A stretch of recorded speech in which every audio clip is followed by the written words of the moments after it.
నిరీక్షణ న్యూస్కు స్వాగతం. నేను మీ మ్యాజిక్ రాజా. సింగరేణిని ఉమ్మడి ఆంధ్రప్రదేశ్ ప్రభుత్వం ఆదుకుంటే తెలంగాణ రాష్ట్రం ఏర్పాటు తర్వాత ఏర్పడిన ప్రభుత్వాలు విపరీత రాజకీయ జోక్యంతో 51,000 కోట్ల బకాయిలను 13 సంవత్సరాలు దాటినా చెల్లించకుండా సంస్థను దివాలా తీయించారని Singareni collieries workers union AITUC ప్రధాన కార్యదర్శి కొరిమి రాజ్ కుమార్ ఆరోపించారు. గురువారం గోదావరి ఖని ప్రెస్ క్లబ్లో జరిగిన మీడియా సమావేశంలో ఆయన మాట్లాడుతూ కార్మికుల సమస్యలను పరిష్కరించడంలో యాజమాన్యం రాష్ట్ర ప్రభుత్వం వైఫల్యం చెందినందున గుర్తింపు సంఘం ఏఐటీయూసీ ఆందోళన కార్యక్రమాలకు పిలుపునిచ్చిందన్నారు. సింగరేణిలో గుర్తింపు సంఘం ఎన్నికలు జరిగి 2 సంవత్సరాలు గడిచినా యాజమాన్యం కొన్ని సమస్యలను స్ట్రక్చర్ కమిటీ సమావేశాల్లో అంగీకరించి వాటి అమలు కోసం ఇంతవరకు సర్క్యులర్లు జారీ చేయలేదని ధ్వజమెత్తారు. ముఖ్యంగా మారుపేర్లు, విజిలెన్స్ కేసుల సమస్య, సొంతింటి పథకం, పెర్క్స్ పై ఇన్కమ్ ట్యాక్స్ సమస్య, డిస్మిస్ కార్మికులకు ఒక అవకాశం కల్పించాలని కోరడం జరిగిందని తెలిపారు. సింగరేణి యాజమాన్యం సమస్యలను పరిష్కరించకుండా నిర్లక్ష్యం చేస్తున్నందున ఈ నెల 17 నుండి 30 వరకు సింగరేణి వ్యాప్తంగా ఆందోళన కార్యక్రమాలకు ఏఐటీయూసీ పిలుపునివ్వడం జరిగిందని, కార్మిక వర్గం జయప్రదం చేయాలని కోరారు. ఇంకా ఈ సమావేశంలో ఏఐటీయూసీ ఉప ప్రధాన కార్యదర్శులు మడ్డి ఎల్లాగౌడ్, వైవీరావు, కేంద్ర కార్యదర్శులు కవంపల్లి స్వామి, కందుకూరి రాజరత్నం, జూపాక రామచందర్, సిపిఐ రాష్ట్ర సమితి సభ్యులు గౌతమ్ గోవర్ధన్, ఏఐటీయూసీ నగర working president MA Ghouse, Akunuri Shankaraiah, Dasari Srinivas, Mittapalli Mugili, దొరగండ్ల Mallayya, EVS Prakash, Vinay Kumar, Devender Reddy, Ravikumar, Padala Kanakaraju, Gangarapu Chandraiah, Cheppyala Mahender Rao, ఎజ్జరాజయ్య, కలవర జగన్, ఆఫీస్ కార్యదర్శి తొడుపునూరి రమేష్ కుమార్ తదితరులు పాల్గొన్నారు. మొదటగా ప్రింట్ మీడియా, ఎలక్ట్రానిక్ మీడియా మిత్రులకు అందరికీ శుభోదయం, నమస్కారాలు. ఈరోజు సింగరేణిలో ఒక ప్రత్యేకమైన అనిశ్చితి నెలకొంది. అంటే సింగరేణిలో ఎన్నికలు జరిగిన ఎన్నికల్లో కార్మిక సంఘాలకు ఇవ్వాల్సిన ప్రియారిటీ కానీ, లేక సంఘం ముందు పెట్టిన సక్ష సమావేశంలో పెట్టిన ఏవైతే సమస్యల పరిష్కారానికి యాజమాన్యం చొరవ చూపెట్టుకపోవడం, అదేవిధంగా ఇప్పుడు ఈ మధ్యకాలంలో ఈ యొక్క బొగ్గు బ్లాకుల మీద లేకపోతే టెండర్ల మీద ఒక రాజకీయంగా అవినీతి మార్చబడడం, అదేవిధంగా ప్రాజెక్టు ప్లానింగ్లకు సంబంధించి తగు నిర్ణయాలు లేకపోవడం వల్ల ఈ సింగరేణిలో ఈరోజు మ్యాన్ పవర్ కానీ లేకపోతే ఉత్పాదకతకు ఒక భారీ నష్టం వాటిల్లినట్టుగా మేము అభిప్రాయపడతా ఉన్నాం. అంటే సింగరేణి గతం నుండి చూస్తే 72 మిలియన్ టన్నులు ఉన్నప్పుడు కేవలం 69 మిలియన్ టన్నులు వచ్చినట్టు, తీరా చూస్తే అఫీషియల్గా 60 మిలియన్ టన్నులు వచ్చినట్టు, 9 మిలియన్ టన్నులు ఈరోజు రాకుండా యాడ్ చేసి లాభాలు చేసుకున్నట్టు ఈరోజు చెప్తా ఉన్నారు. ఈసారి చూస్తే 74 మిలియన్ టన్నులు పెట్టుకుంటే 60 మిలియన్ టన్నులు కూడా వచ్చే పరిస్థితి లేదు. దాని ప్రధానమైన కారణం ఈరోజు ఇప్పటి వరకు అసలైతే ప్రతి మైన్లో ఓపెన్ కాస్ట్లో కార్మికులు ఒక ఉత్సాహంతో ఒక స్ఫూర్తిదాయకంగా ప్రొడక్షన్ తీయాలి, ఎట్టి పరిస్థితుల్లో ఒక పోటీగా కాంపిటేటివ్గా ఒక షిఫ్ట్కో షిఫ్ట్ ఈరోజు 100 టన్నులు ఒక షిఫ్ట్ తీస్తే ఇంకొక షిఫ్ట్లో 110 టన్నులు తీసే ఒక చైతన్యవంతమైన పోటీతో పనిచేసే ఈ మార్చిలో పేలవంగా నిస్తేజంగా కార్మిక వర్గం ఇటు అధికారులు కానీ ఒక స్ఫూర్తినిచ్చే పరిస్థితి ఈరోజు కనబడతలేదు. ఆ పర్యవసానమే అన్ని అండర్గ్రౌండ్ బావిలు ఓపెన్ కాస్ట్లో కూడా బొగ్గు రాకపోవడం అనేది గమనించాలి. ఈరోజు మనం ఒకసారి చూసినట్టయితే గతంతో పోల్చుకుంటే అన్ని మైన్లు సుమారు అన్ని ఏరియాలు వెనుకబడ్డాయి. దీని ప్రధానమైన కారణం ఇప్పుడు మేము చెప్పిన అనేక రకాల అంశాలు. ఒకవైపు ఏంటంటే మనం లేనిది ఉన్నట్టు, ఉన్నది లేనిదంటూ చూపించుకోవడంలో సింగరేణి మొదటి నుంచి తాపత్రయపడుతున్న ఒక డొల్లతనాన్ని మొన్న మనం చూసినాం. అదేవిధంగా ఈ మధ్యకాలంలో వీటన్నిటి మీద ముఖ్యంగా ఇలాంటి సెక్షన్ మీటింగ్లో పెట్టిన అంశాలు కానీ, లేకపోతే రాజకీయంగా కొన్ని ఒప్పుకోవాల్సిన అంశాలు కానీ, లేకపోతే మిగతా అంశాల మీద కార్మిక క్షేత్రంలో ముఖ్యంగా యాజమాన్యం నిర్లక్ష్యం కానీ, ఇప్పుడు ఈ మధ్యకాలంలో వస్తున్న అనేక టెండర్లలో అదేవిధంగా 9 బ్లాక్ సంబంధించి మిగతా అంశాలు ఇవన్నీ బయటికి వచ్చిన ఈ సందర్భంలో సింగరేణి కార్మికులకు సంబంధించి వాస్తవంగా అసలు సింగరేణి పరిస్థితి ఏందని చెప్పడానికి సింగరేణి కాలేజ్ వర్కర్స్ యూనియన్ ఇటు మేనేజ్మెంట్కు అటు ముఖ్యంగా ప్రభుత్వానికి చురుకలంటించే విధంగా లేకపోతే ఓ సవాలుగా ఒక జాతా కార్యక్రమం 18 నుంచి 30 వరకు ప్రారంభించడం 17న దానికి పూర్వం ఇదే మెమరాండంతో అన్ని మైన్స్ అండ్ డిపార్ట్మెంట్లో సింగరేణి వ్యాప్తంగా 3 షిఫ్ట్లలో మెమరాండాలు ఇస్తారు. 18 నుంచి 30 వరకు శ్రీరాంపూర్లో ప్రారంభమై శ్రీరాంపూర్, మందమర్రి, బెల్లంపల్లి, గోలేటి, గోదావరికని 1, 2, 3, భూపాలపల్లి, మనుగూరు, సత్తుపల్లి, ఇల్లందు, కొత్తగూడెం ద్వారా 30 తారీఖున అది భారీ ధర్నాతోని 30 తారీఖున ముగుస్తుంది. ఈ డేట్లు ఎందుకు పెట్టిందంటే ప్రధానంగా శాసనసభ సమావేశాలు ఈరోజు రేపు దాదాపు 20 తారీఖు నుంచి ఎప్పుడు ప్రారంభం 18, 16 నుంచి స్టార్ట్ అవుతాయి. 16 నుండి స్టార్ట్ అవుతాయి కాబట్టి ఈ 16 నుంచి స్టార్ట్ అయ్యి 30 దాకా లేకపోతే ఏప్రిల్ 1st వీక్ జరుగుతూ ఉంటాయి. ఈ సందర్భంలో కార్మిక వర్గానికి సంబంధించిన ప్రధానమైన ఎజెండాను సమస్యలను ఇటు మనం చేసే కార్యక్రమాల వల్ల రాష్ట్ర ప్రభుత్వానికి తెలుస్తుంది. అదేవిధంగా అక్కడ కూడా చర్చ జరగడానికి అవకాశం ఉంటుంది కాబట్టి దీనిలో ప్రధానమైన ఎజెండాగా తీసుకొని ఈరోజు 18 నుంచి 30 వరకు అన్ని ఏరియాలు పెట్టుకొని ఒక బస్ జాతా కార్యక్రమాన్ని సింగరేణి కాలేజ్ వర్కర్స్ యూనియన్ ప్రారంభిస్తూ ఉన్నాం. అదేవిధంగా ఇవన్నీ సమస్యలు ఒకవేళ కనుక మేనేజ్మెంటు ఆలోచించి తక్షణంగా అవి ఒకవేళ ఇంప్లిమెంట్ చేయని పరిస్థితిలో ఏపీలో తప్పనిసరిగా సమ్మెలో పోతాం. అన్ని కార్మిక సంఘాలతో కూర్చొని మాట్లాడతాం. ఇది ఒక వైపున మేము తీసుకున్న నిర్ణయం. ఈరోజు కంపెనీకి సంబంధించి మేము ఎందుకు చెప్పదలుచుకున్నామంటే మీరు ఒకసారి గతంలో కూడా మేము చెప్పినాం 2014 పూర్వం 4వసారి రాజకీయ జోక్యం లేదు. ఆనాడు చంద్రబాబు నాయుడు గారు మహానుభావుడు వారున్నప్పుడు కూడా ఈనాడు కానీ సింగరేణిలో ఒక ఏళ్ళు పెట్టింది లేదు. అవసరమైతే సింగరేణి ఆర్థికంగా ఇబ్బందులు ఉన్నప్పుడు 653 కోట్లు 53 కోట్లు మానిటోరియం మీరు ఇష్టం ఉన్నప్పుడు ఇవ్వండి, మీకు వెళ్ళినప్పుడు ఇవ్వండి అని చెప్పి ఆనాడు ముఖ్యమంత్రి గారు ప్రకటించిన సందర్భాన్ని గమనించాలి.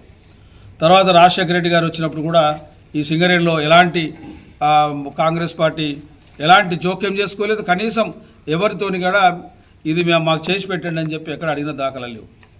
ఎప్పుడైతే 2012కు పూర్వం తర్వాత 14 మన తెలంగాణ వచ్చిన తర్వాత ఇది అనివార్యంగా ఇది రాజకీయాలు జొరపడ్డాయి. ఈనాడున్న పరిస్థితి ఏంటంటే మేనేజ్మెంట్ ఏం చెప్తా ఉన్నది, కార్మికులు అది లేదు ఇది లేదు చెప్తాం. మేము తీవ్రంగా వ్యతిరేకిస్తాం. అసలు పైనుంచి కిందకి డిసిప్లిన్ లేదు. ఈరోజు ఒక ఆఫీసర్ ట్రాన్స్ఫర్ అయితే గుండె మీద చేసుకొని చెప్పానండి, ఒక్క ఆఫీసర్ ఎక్కడికి పోయే పరిస్థితి లేదు. వాళ్ళే ఫైర్ అవుట్ చేసుకొని ఏజీఎం అన్న ఏరియాకి కోరుకుంటే పోయి ఎక్కడ మాట్లాడుకోవాలి అక్కడ మాట్లాడుకొని ఈరోజు ఆ ఏరియాలో జనరల్ మేనేజర్ వస్తున్న సంగతి అందరికీ తెలుసు. మరి అలాంటి ఇండిసిప్లిన్ అక్కడ వచ్చినాక కార్మికులు ఇంకేముంటుందండి. కాబట్టి ఇలాంటి ఇండిసిప్లిన్ పొలిటికల్ ఇన్వాల్వ్మెంట్ దీన్నే మేము అంటా ఉన్నాం.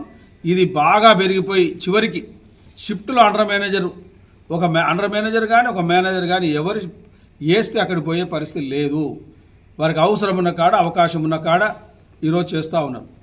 అదేవిధంగా టెండర్లో చూసినట్టయితే సింగరేణి ఇంతవరకు ఏదో లోపల జరిగిందా అనేది ఏదో ఉండొచ్చు ఉంటే, కానీ ఓపెన్గా ఏపీఎన్ ఆంధ్రజ్యోతిలో మీ అందరూ తెలుసు 9 బ్లాక్ మీద జరిగింది, టెండర్లలో గోల్మాల్ జరిగిందని అనేక పేపర్లు వస్తూ ఉంది. అనేక రకాలు మేము కూడా చెప్తా ఉన్నాం.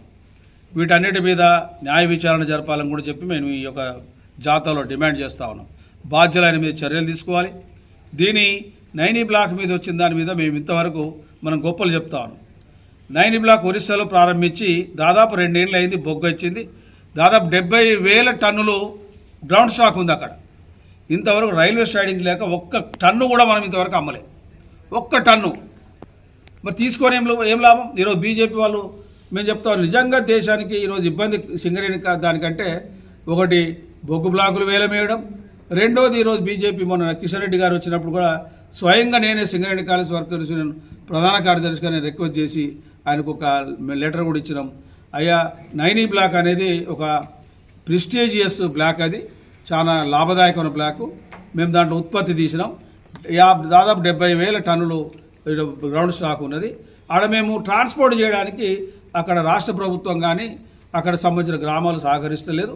దానికి సంబంధించిన రిహాబిలిటేషన్ డబ్బులు అన్నీ ఇవ్వడానికి సింగరేణి రెడీగా ఉంది. కానీ తక్షణమే రైల్వే స్టైడింగ్ కోసం ఒక రోడ్డు ట్రాన్స్పోర్టేషన్కు ఇవ్వమని చెప్పి మేము దాదాపు 2 నెలలు అయింది. ఇంతవరకు అక్కడ ఒక్క టన్ను కూడా పోని పరిస్థితి ఉంది.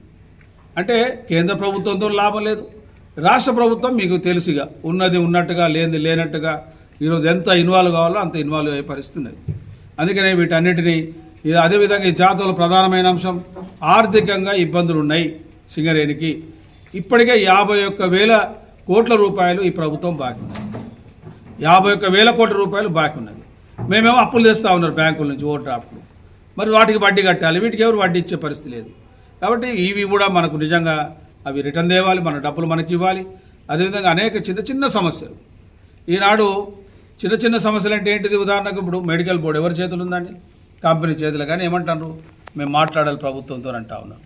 రెండోది వాళ్ళ వారసులు ఉన్నారు, దాదాపు 300 పైచీలకు కార్మికులు ఇన్వాలిడేట్ అయినాక వాళ్ళ పిల్లలకు మెడికల్ అయిపోయి వీటీసీ ఆర్డర్లు ఇవ్వాలి. వాటినంటే మేము పైన మాట్లాడాలంటారు. ఇక అన్ని పైన మాట్లాడినాక కింద యూనియన్తోనే మాట్లాడతారు. మేము అలసిపోయినామండి. 2 సంవత్సరాలు, దాదాపు 2 సంవత్సరాలు యూనియన్ కాల పరిధి. మేము అన్ని విషయాల్లో నిజంగా చెప్పాలంటే చాలా చింతించవలసిన విషయం. అదేవిధంగా చిన్న చిన్న అంశాలు, ముఖ్యంగా డిస్మిస్ కార్మికులది మా ముందే ఒప్పుకున్నారు. అది ఒకసారి పెట్టండి అన్నాం. అది మేము చెప్పినాం. కనీసం 100 ఒక్క సంవత్సరానికి 100 ఉన్నాయండి, ఏదో కొంతమంది వెళ్తారు కదా అంటే దానికి ఇచ్చే పరిస్థితులేదు. మారు పేర్ల అంశం అది కేసీఆర్ గారు ఒప్పుకున్నారు, వీళ్ళు ఒప్పుకున్నారు. మేము కూడా రేవంత్ రెడ్డి గారు మొన్న భూపాలపల్లిలో మీటింగ్ పెట్టినప్పుడు నేను మా ఎమ్మెల్యేతో చెప్పిన, మీరు అనుకుంటారు ఈరోజు ఏం బాగలేదు, మెడికల్ బోర్డు కానీ ఇది కానీ ఈరోజు సింగరేణి మొత్తంలో 11 ఏరియాలో రేపు మీకు ఇబ్బంది వస్తుంది. మీరు కనుక రేవంత్ రెడ్డి గారితో చెప్పించి కనుక అది ఒప్పించి మీరు చేపించకపోతే మీకు కౌంటౌన్ స్టార్ట్ అయితే మీ ప్రభుత్వానికి నేనే స్వయంగా చెప్తే ఆయన శ్రీధరరావుతో పిలిపించి మా ముందే మాట్లాడించి రేవంత్ రెడ్డి గారితో మాట్లాడించారు, ముఖ్యమంత్రి గారితో. ఇంతవరకు దానికి ఒక సుగమం కాలే మార్గం, ఒక్క మాట కూడా ఆయన చెప్పిన పరిస్థితి లేదు. వీటన్నిటి దృష్టిలో పెట్టుకొని మేము కూడా అలసిపోయినాం. కాబట్టి వీటిని 18 నుంచి జాతర ప్రారంభమైతే ఇక మిగతా ముఖ్యంగా ఐఎన్టీ సోదరులు, నేను ఎందుకంటే ఇది విమర్శ చేయడానికి రాలే కానీ వాళ్ళు ఈ మధ్యకాలంలో జాతరను ఉద్దేశించి వాళ్ళు మాట్లాడుతూ ఉన్నారు. మేము అంటా ఉన్న ఏఐటీసీ పోరాటాలకే నిలయం, పుట్టినిల్లు. కాబట్టి ఈరోజు మీరే నాకు తెలిసి ఈ సింగరేణి సమస్యల మీద జనక్ ప్రసాద్ గారే స్వయంగా నాకు తెలిసి ఒక 100 వినతి పత్రాలు కలిసిన మంత్రులకే ఇచ్చాడు ఆయనే. మన భట్టి గారికి ఇచ్చారు, ఉప ముఖ్యమంత్రి గారికి ఇచ్చారు, ఇక శ్రీధర్ అందరికీ కలిసిన వాళ్ళకు మరి ఒకటి కూడా పరిష్కారం కాలే. అంటే మరి మీరు ప్రభుత్వాలు ఉన్నారు, మీరు ఇచ్చిన వాళ్ళకి పరిష్కారం కాలే అంటే మీ ఉద్దేశం ఏంటిది? ఈరోజు మీరు మాట్లాడేది ఏఐటీసీ మొత్తం వైఫల్యం చెందిందంటే వైఫల్యం కాదు. ఈరోజు ఈ రాజకీయ ఇన్వాల్వ్మెంట్ లేకపోతే సింగరేణి మెడల్ వంచి ఈరోజు మేము సాధించే పరిస్థితి గతంలో చూసినాం మేము. అదే కనీసం అండర్గ్రౌండ్ బాయ్స్ సమ్మె అయినా మాకు జీతాలు మిగులుతాయి. ఆ పరిస్థితికి వచ్చింది ఈరోజు. అందుకని ఓపెన్ కాస్ట్ సమ్మె కావాలి. ఈరోజు మార్చి కాదు, ఈ మార్చి ఎట్లయినా ప్రొడక్షన్ వస్తలేదని కంపెనీ భావిస్తూనే ఉంది ఒకవైపు. ఇది ప్రొడక్షను మార్చి అయినా ఏప్రిల్ అయినా మే అయినా ఒకటే ఈరోజు. కాబట్టి కొన్ని సంఘాలు దురుసుగా లేకపోతే వాళ్ళ ఇష్టం ఉన్నట్టు మాట్లాడడం అనేది వాళ్ళ అవివేకానికి నిదర్శనం, వాళ్ళకి వదిలేస్తూ ఉన్నాం. అదే కాకుండా ఈరోజు సరే ఐఎన్టీసీ నాయకులు మాట్లాడేటప్పుడు మేము ఒక సవాలు, ఆయన మినిమం వేజ్ బోర్డు మెంబర్, ఆయన చేతుల్నే కాంట్రాక్ట్ కార్మికుల జీతాలు పెరగాలి. ఆయన బాధ్యతలు చేయబట్టి 2 ఏళ్ళు అవుతుంది. మరి ఆయనది చేసి మమ్మల్ని అంటే బాగుంటుంది, మరి ఆయనది చేయకుండా మమ్మల్ని అంటే ఏంటిది? ఇది అసలు మా పరిధి ఏంటండి ఈరోజు? మా పరిధి యూనియన్ పరిధి ఏంటిది? ఈరోజు చాలా మినిమైజ్ అయిపోయింది, చాలా మినిమైజ్. 3 డైరెక్టర్ పాలు మారుతారు సింగరేణిలో, 2 ఏళ్ళలో మారితే ఏమర్థమైంది ఒక్కొక్కడికి? ఆడపోయినాక ఈయన పోయినాక ఆయన పోయినాక ఇప్పుడు ఐఏఎస్ వచ్చిండు. ఓ 15 ఏళ్ళ తర్వాత ఐఏఎస్ వచ్చిండు, 13 తర్వాత. ఆయనకు అర్థం చేసుకోవాలంటే ఆయన టైం పడుతుంది. 4 జనరల్ మేనేజర్ పర్సన్స్, 2 ఐఏఎస్లు, 3 శ్రీధరు అండ్ బలరాం సార్. అదేవిధంగా అది అంటే అర్థం చేసుకోవాలి. ఈరోజు మీ చేతులు ఉన్నదే మీరు చేయలేకపోతా ఉన్నారు. ట్రేడ్ యూనియన్గా మా బాధ్యత ఎంత అండి? ₹1 కోటి బీమా మేము ప్రభుత్వంతో ఇప్పించింది అంటుండ్రు. ఓసారి చెప్పాలండి, ఇది ఉట్టిగా రాలేదు. శ్రీరాంపూర్లో ఫ్యాటల్ యాక్సిడెంట్ అయితే ఏఐటీసీ అప్పుడు ప్రాతినిధ్య సంఘం ఒకరోజు మొత్తం గిరఫ్తార్ చేసి మొత్తం బంద్ చేసి పీనుగలు రాకుండా చేస్తే ఆనాడు గుర్తింపు సంఘం టీబీజీ కేసు అందరం కలిసి చెప్తే బలరాం సార్ వచ్చిండు, ఒక హామీ ఇచ్చిండు, మేము మాట్లాడి ఏదైనా చేద్దాం దీనికి. ఒక రోడ్ యాక్సిడెంట్ అయినోడికి 40 లక్షలు వస్తుందండి, బాయిలో చచ్చిపోతే ఇయ్యరా అని చెప్పి గొడవ చేస్తే బ్యాంకర్స్తో మాట్లాడింది బలరాం గారు. వాస్తవం చెప్పాలంటే డైరెక్ట్ చైర్మన్ ఉన్నారు కాబట్టి బలరాం గారికి ఐఆర్ఎస్ అదేవిధంగా ఫైనాన్స్ ఉన్నాడు కాబట్టి ఆయన బ్యాంకర్స్తో మాట్లాడి ఎట్లా చేయాలో చెప్పి ₹1 కోటి ఒప్పించాడు బ్యాంకు వాళ్ళతో.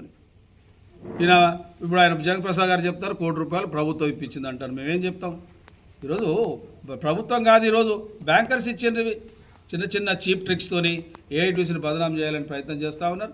సరే, మీరు ఏదైనా ఉంటే మీ ప్రభుత్వం, మీరు ఏదైనా ఉంటే గొప్పలు చెప్పుకోండి, చెప్పుకోండి. చేయకుండా చెప్పి దయచేసి ఇలాంటి కార్యక్రమాలు ఇది కొత్త కాదు. అధికారంలో ఉన్నా లేకపోయినా పోరాటం మేనేజ్మెంట్ మీద చేయడం అనేది మా హక్కు. ఎందుకంటే కార్మికుల కోసం దేనికైనా త్యాగాలకైనా ఏడు సిద్ధంగా ఉన్నది. కాబట్టి మీరంతా ఒకటే నేను విజ్ఞప్తి చేస్తున్నాను, మీ ద్వారా కార్మిక వర్గాన్ని ఈ యొక్క 18 నుంచి 30 తారీఖు జరిగే ఈ చైతన్య ఏదైతే జాతా ఉందో దాన్ని అంతా మన జయప్రదం చేయాల్సిందిగా మీ ద్వారా కార్మిక వర్గానికి విజ్ఞప్తి చేస్తా ఉన్నాను. మన నిరీక్షణ న్యూస్ను వాచ్ చేయండి, లైక్ చేయండి, సబ్స్క్రైబ్ చేయండి, మీ మిత్రులకు షేర్ చేయండి.